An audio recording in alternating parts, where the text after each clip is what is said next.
Boom. So now I am in Rödberget outside Luleå, and I will drive to Narvik. So across the Swedish mountains, over Sweden to Norway. I'll take like a day or so.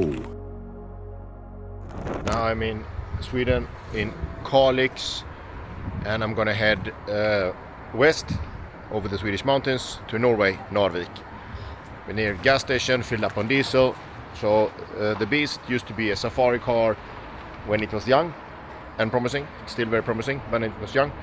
So the diesel tank is 130 liters, which is great. So you can actually drive very far. Actually like 1,000 kilometers, so 100 miles. That's pretty cool. Travel essentials. Coffee, of course, in a thermal bottle, so that it's hot. And then when you travel in Sweden, it's really important to have chocolate balls. They are made of chocolate. They are deeply unhealthy, but it's very, very key to eat them when you're in Sweden and drive. And the other one is something known as vacuum cleaner. It's small, like whatever delicacy, like that. And it has marzipan in it. Something like that. Let's see. Great stuff. Also very unhealthy, lots of calories, not good at all. So that's why I bought also lots of beef jerky. Really important to get enough protein all the time. You need 2.5 grams of protein per kilo of body weight to preserve muscle mass when you grow older. Okay, let's go to Norway. So now we are at Värdshuset Poolcirkeln, which means sort of guest house. In here had really great reindeer. And there was the old guy that has the place. He's 72 years old. He has a wife from Thailand. They live here half the year. And then the other half, they live in Thailand. Let's see if we can have a chat with him. He was really, really funny guy. No. Okay, so tell me again. So what was your name? Glenn Lundström. Glenn Lundström. So he has this place in Niceheden. Now if you stop by here, you can get extremely good reindeer food. And I just ate some, can highly recommend it. And he actually has a wife from Thailand, which is very smart, because then you can stay in the winter in Thailand. So when do you go down there? 15 October. Okay. And come back 15 April. Very smart. And how old are you? Bear, so-called brown bear. This one is about 130 kilos when it was alive. They shot it here, and now it's in the restaurant. Oh, great coffee here now. We were just now here in this place here.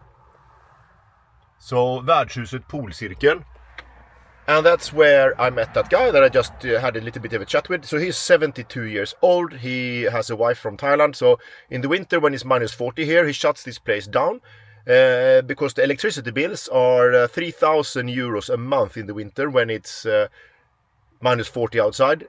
So it's so expensive that he cannot do it in the winter. So they shut it down and put it in, it's cold in there.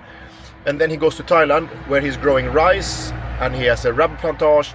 And then he's building houses. He has 5 houses in Thailand. Then back home in Sweden, he has an electricity firm where he does electric work on people's houses. And he has this restaurant. That's the way to grow old. That's the way to be 72. Don't sit around and complain that your knees are bad or whatever and blame circumstances. Stay strong, eat protein, lift heavy, and be like that guy. It's very strange how you can tank up and on inspiration on random encounters in the middle of absolutely nowhere. I am right now here. There is nothing here. There's just woods and then that place. Also, he cooked amazing reindeer food. Brilliant. I can highly recommend that. Boom, if you happen to be here. But it's a couple of 100 kilometers, so it's a bit of a detour. First, if you are anywhere in near civilization, you have to fly a few hours to northern Sweden and then drive a few hours to get here. So you might not just pop by for reindeer. But if you are here, you should go here. Now we're near Kiruna in Sweden, way up north. Behind us here we see something quite fascinating over there. So far over there, and you can see that the trees will grow onto a certain line, and then right there, no more trees. Halfway up the mountain, right there, the trees stop growing. So basically it's too cold up there for them to grow. Winds are too strong, and the small seedlings, when you plant new trees or whatever, tries to grow there, doesn't work out. Nutrition is too poor and too cold. That's basically known as the tree line. So now I'm in a food store in Mojärv, which is like in the Swedish woods. Now as you go further away from civilization, the food quality drops a bit. I was looking for turkey. I wanted to have turkey because it has good macros, lots of protein with not so much fat. Tuna. Tuna is a safe bet, lots of protein, not so much calories. That's good when you sit around and drive all day. It's important when you get older, like 52, like I am, to make sure you eat well. Don't sit around and get fat. It's a lot harder to get fit than to stay fit. The big shop chain, they shut it down. And then it says here that the local villagers took it over and keep it around. And this is pretty cool. So it's a little bit of a store, and here is a library. So you can take a book, take any book there, and you have to put another book back. But anyway, at least then you can have a food store near where you live, which otherwise would be impossible. And that is pretty cool. Selection is a bit so-so, but what can you do? I got tuna for breakfast, not bad. Now we are in Kiruna, and I have a cameraman. I have Jonathan, a German student. He's a chemist, and he is holding the camera. That's really great. Here we have the mine in Kiruna. One of Europe's largest iron ore mines with extremely high quality iron content in the stones that they take out. I think we will continue to Norway, which is in that direction. Boom! So, if you see behind me now, you can see that all the forest is gone. There's no more forest. It's a completely different vegetation now, a lot more smaller bushes. And this is because we are getting close to that tree line that I talked about earlier. Soon we will be higher up, there won't be any trees at all. But now we are in sort of the borderland, where you can see no more tall trees. Nice.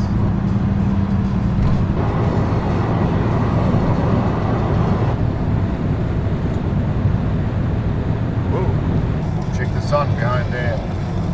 We have to fill this. We have to fill this in Sweden because it's cheaper than in Norway. Yes. Even though Norway has all the oil, they have more expensive diesel.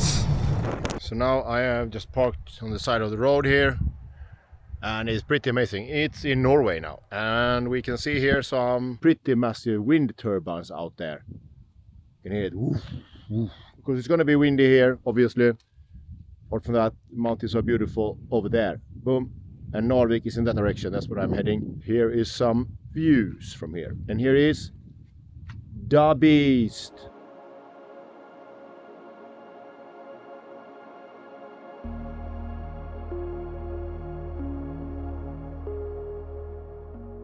So they talk about heat wave. There is no heat wave here. And global warming, where is that when you need it? Now it's like 9, I'm freezing. 9 degrees.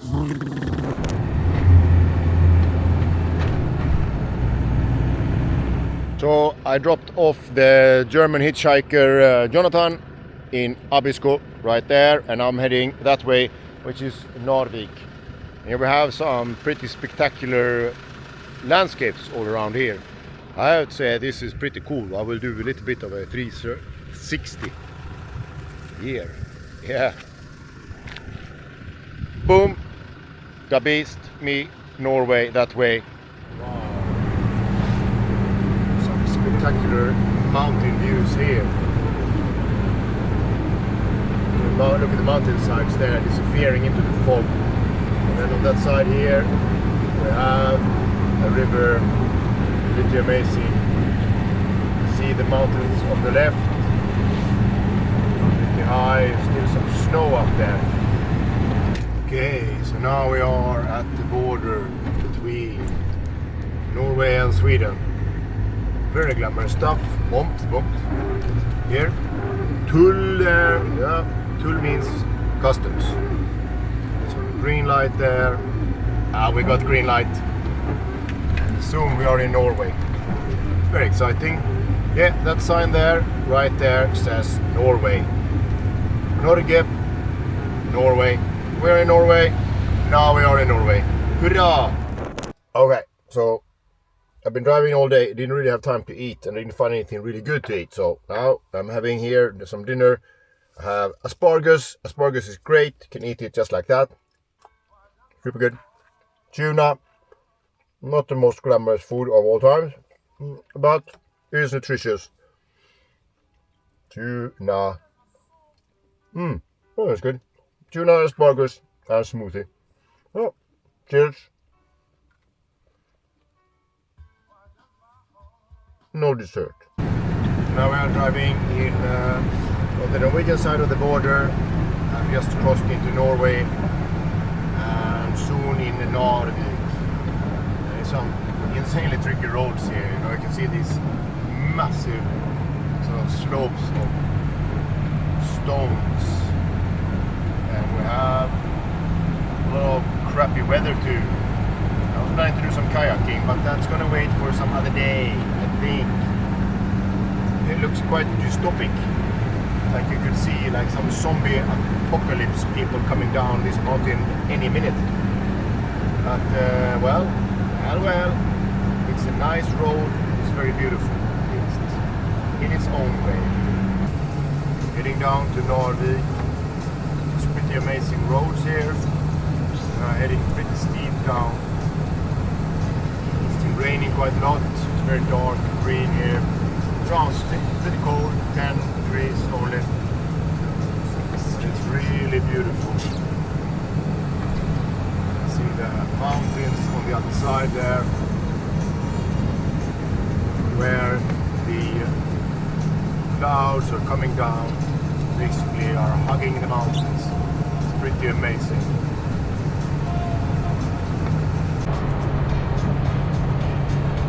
Some tunnel vision. Now we're out. Boom! Out, and it's light. Now we are passing the bridge. Whoa! Pretty spectacular. Water bridge.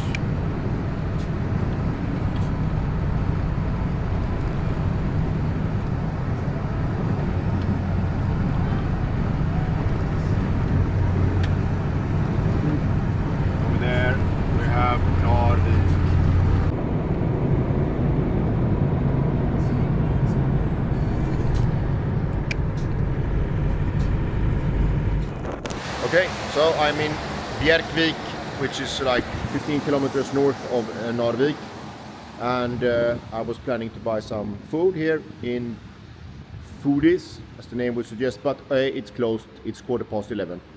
So I'll be hungry. Luckily I filled the beast in Sweden, so it doesn't need filling.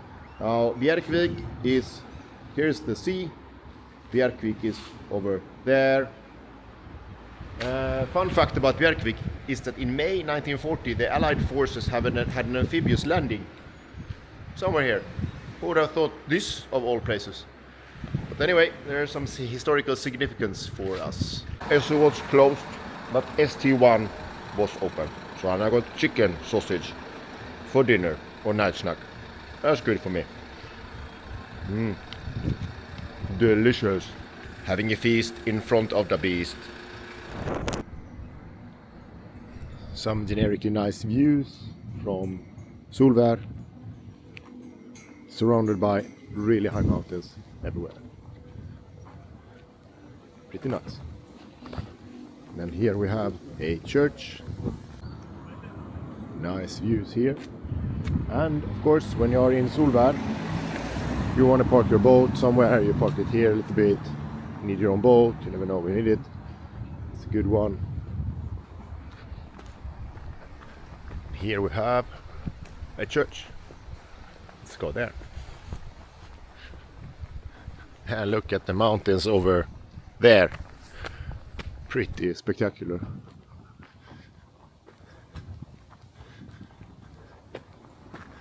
Here we have Svolvär Church. So the harbor in Svolvär. Search and rescue boats there. You need them if there is some emergency at sea, of course, and these boats can take pretty much any weather. I think they are the coolest boats alive. They are almost as cool as the beast, and as always, cool mountains. I have a so-called oxymoron. It says here, there, super low price gourmet, and these two things cannot work together. That's an oxymoron. Two words that cannot exist together. Super low price gourmet, no. So here we have a pretty impressive mountain lion there. But now I'm gonna go and buy some sports equipment. I will buy one of these hand things that you work with, so when I'm out driving the beast I can squeeze it and get extremely strong grip strength. That's what I'm trying to find here. In the sports store I found a sleeping bag, which I need because it's a little colder than I thought, and a grip strength thingy so that I can strengthen my grip when I'm driving, because I have a grip strength competition going on with a friend of mine. My grip strength is 58 kilos, and that is the upper 5 percentile of men age 52, so that's really good, but I'm going to get it better. I'm going to get it to the best you can get. Let's see. I'm in Svolvär, near Lofoten, Norway. Svolvär is like a tiny place, and it's the word actually means, in some old Norse, it means sort of a tiny place where the fishermen would stay or hang out or something like that. It's a bit unknown, but hey, it's beautiful here. This is the view from the hotel. Boom, that's the sea out there. I decided to stay a hotel night after some very windy, very cold and completely light nights in the Beast, where that tent that you have seen, basically it's like sleeping inside of a sail. So it's completely light, it doesn't give you any heat, and it's noisy as hell. So I bought a sleeping bag to keep myself warm, and then I will sleep one night in a hotel so that I can sleep properly for one night. And in the future I will somehow do something to make it more dark in there, but that's for later. Some trawlers here, they look rather funny. Looks like somebody cut half of that ship off. Huh. Pretty nice. Well, I like the color of the green. Green and nice, but blue is my favorite color. Gray over there, pretty nice too. Look at that tip right there. It looks like that. There. Oh well, here we have. It is pretty rainy and cold. And then we have some industrial fishing vessels right there. That's what this place lives of, fishing. And nowadays tourists. Seems lots of tourists everywhere, like me. I don't like the feeling of being a tourist. But what can you do? I prefer explorer or adventurer. But sometimes you need to sleep in a hotel instead of the Beast. And then it's good to be in a place with other people. So, tourist trap number 1A, rib boating, but hey, they are cool. 2 times 400, that's gonna be like 60 knots at least. Yeah, that's very cool. Let's see how this guy does it. Yeah, really well done. And here we have the hobby boats. Not for fishing. Maltese flag. This one is from Malta. The Beast, our lovely car, has a hangar which is right now being fixed to fit on or approved on Finnish roads. That's the hangar is also from Malta. I had to go and get it at Malta. Really nice place. This is the kind of boat that I would want. And so here comes Hurtigruten. You can see it on the back there. It says right there, Hurtigruten. So that's a ferry that goes from Bergen all the way to Kirkenes. So it's all the way up north and then eastward all the way to the border of Russia. And then you can stop sort of lots of places and get on and off. And it has really nice like cuisine and restaurants on there. So it's like a fantastic tourist trap. But this is like the most Norwegian thing there is. Super cool. I like it a lot. And sort of in the middle of Svolvär now. So, you know, you have these big ferries coming just sort of downtown. That's pretty cool. You can see how is it navigating around this house, Scandic, right there, which is a hotel. And then downtown is in that direction. And, you know, it's coming right here. Great to have your own ferry downtown. Not many cities can have that. And then we have the sea here. Pretty nice.